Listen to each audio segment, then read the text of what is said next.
Having a sense of identity and self-awareness means knowing who you are and where you come from. It means understanding your culture, values, beliefs, and abilities and how they affect your life.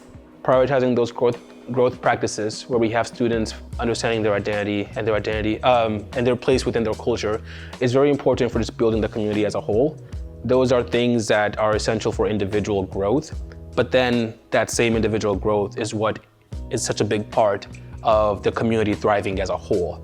And so when we can empower our students to be great, it makes it much easier for the community itself to grow.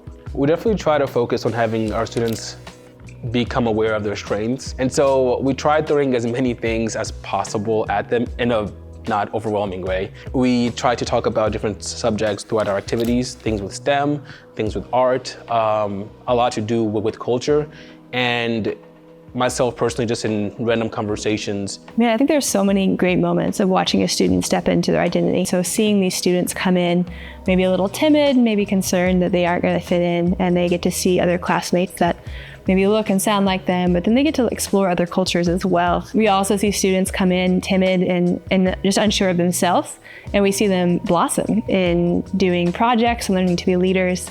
They learn to problem solve and share ideas. We've seen them learn how to respectfully debate, which is something I never thought I would see in a middle school student. I think it's important to have a sense of identity because we come from like different places. So some like may come from like Asia or Africa or from other places from different cultures. So I think it's important to have identity because that's what describes you.